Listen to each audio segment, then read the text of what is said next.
Witcher 3 Wild Hunt won dozens of Game of the Year awards and is easily one of the best open-world RPGs in the recent memory. However, that wouldn't have been possible without the game that started it all, the 2007 Witcher. After the first Witcher game developed by a different studio got cancelled in '97, the project went over to CD Projekt, who have been working on the Witcher game since the early 2000s. However, what we got in 2007, which is now known as the first actual Witcher game, could have looked a lot different, both in terms of the story and of gameplay. We got our hands on an early demo of the first version of the game that has never been seen before, and today let's take a look at what The Witcher might have looked like in 2003.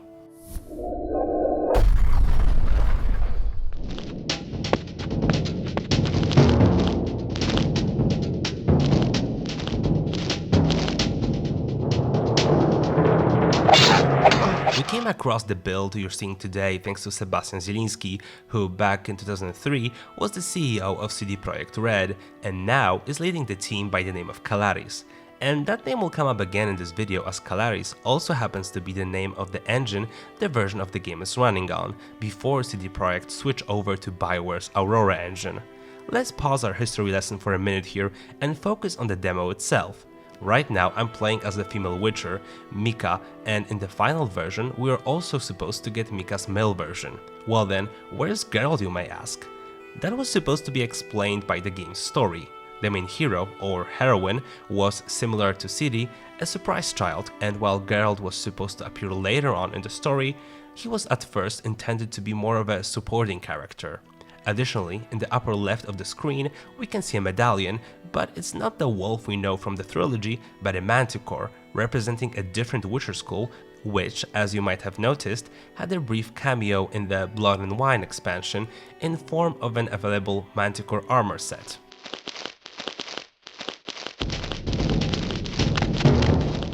Our peaceful stroll through this picturesque forest is interrupted by a wolf attack, and I can't seem to be able to get my sword out. Oh, there it is. Well, to be honest, the first minutes of this demo are quite weird, and it's not that the demo is devoid of any story and dialogue whatsoever, but the way that the action is done is a far cry from the combat we know from the Witcher trilogy. That is to be expected from a very early version that was later scrapped, but it's just really hard to get used to. However, there is a reason for this isometric view and the more hack-and-slash-like gameplay of this incarnation of The Witcher. At first, CD Projekt was only a publisher, focused on localizing games for the Polish market. Back when piracy was very popular in Poland and you couldn't really get a game with a good localization, CD Projekt was bringing over games to the Polish market and releasing them with a professional dub, which was the main reason for their success. Apart from the likes of Baldur's Gate and Icewind Dale, CD Projekt at some point had plans to release the console-exclusive Baldur's Gate Dark Alliance, but the dreadful word console turned out to be a big problem. Poland was, and still is, a very PC-oriented market. Soon after the deal was made, it was decided that CD Projekt would do the PC port of Dark Alliance, and for solely that reason, the company formed a new studio, CD Projekt Red. Sadly, or in Geralt's case luckily, the port was never finished, but the Reds still managed to get some work done, and instead of throwing all of it away, the build of the port was supposed to serve as a base for the studio's first game. Around the time the port was cancelled, the studio managed to hammer out the deal for the rights to a game set in the Witcher universe, and the work began soon after. In the demo we got, you can venture to a few locations and battle a few different monster types, and that's pretty much it. It doesn't look like much, but it shows some promise, and I get the feeling that if the Reds pursued their initial vision, the game could have been quite good. Surely, it wouldn't have been a smash hit on the Western market, but it's very likely that it would have turned out to be a decent hack and slash at least. Why? Well, mostly because that for a 2003 demo, it looks quite good. Battle animations look interesting, and so does the detailed environment, even though it requires optimization. Best of all, however, is the unique atmosphere of the Witcher universe that you can feel in the demo. A short stroll through the castle walls, a cave and some fields made me slowly warm up to this world. The demo doesn't have any narrative elements, but a small portion of the early draft of the story still made its way to what you're seeing on screen. And that is the character of Rince, who was a wizard working for Vilgefortz, Geralt and crew's biggest adversary in the books. What's interesting is that Rince didn't make it to the end of the series, as at some point he was maimed and later drowned by Ciri. The book fans in the audience might recall a certain incident with a certain pair of ice skates. But I digress. It seems that in the game, Rince was supposed to come back from the dead, but the idea was later scrapped, and his spot was given to Azar Javed, an original character and one of the big bads of the first Witcher. And to be honest, I can see the logic behind that decision. The more characters from the books the game had, the harder it would have been for the Western audience to keep up, as the series wasn't even fully translated to English at that point in time.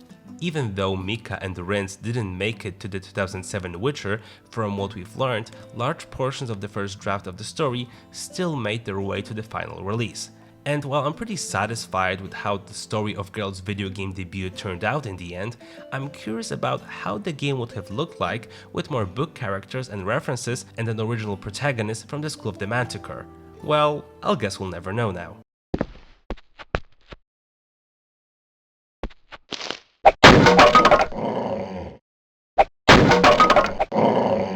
The demo was created with the Culeros Engine, which was previously used with the niche Polish shooter, Mortar. For its time, the engine seems to be running pretty well, and even the enemies make a good first impression. While we don't encounter many various types, ghouls, bandits, bats, moths, and wolves all can be decapitated. Oh, and there are destructible barrels. Lots and lots of destructible barrels. What's also worth pointing out in the terms of combat is that our female Witcher not only uses swords, but can also do the Igni sign, which in this case looks like a straightforward fireball from a typical fantasy RPG. While it's not something to be overly excited about, it's nice to know that the developers wanted to implement such things so early on in the development. And that is pretty much all you can tell from this enigmatic demo, as it only took me an hour or so to clear all the available locations. Apart from some combat and some exploration, the demo also gives us insight on how the equipment or the stats might have looked like, but there's not much to go on to deduct anything significant. Additionally, it also seems that even before The Witcher Senses debuted in the Assassins of Kings, this version of The Witcher would have had some sort of a so-called detective mode. Pressing I on the keyboard, we get something like infravision, which makes the screen go darker and highlights interactive objects. All in all, even though the demo represents what once was a typical work in progress with some understandable technical hiccups, it all shows potential for what once could have been a Witcher hack and slash. As we all know, however, the series made a rather drastic turn into a different direction. Not only was the engine changed, but also the overall concept for the game. Why did it happen? Well, frankly, we don't know for sure. Sebastian Zieliński claims that the decision to cancel this version of The Witcher was made without his involvement. He also claims that at that time, the demo was well received by the publishers. Contrary to that, we have statements from Ryszard Chojnowski, who joined the team during the production of the demo. According to Chojnowski himself, the project suffered from a lack of a cohesive vision, and the engine itself proved to be problematic as it wasn't originally designed with the hack and slash genre in mind. The project was sadly scrapped, and Zieliński returned to the Culeros company, which he co-founded before working for CD Projekt Red. And while The Witcher did eventually come out a few years later and launch a successful franchise, we'll never know what the gaming history of the Monster Slayer would have looked like if The Witcher was a hack and slash game, and not an action RPG. Thanks for watching, guys. See you soon at GamePressure.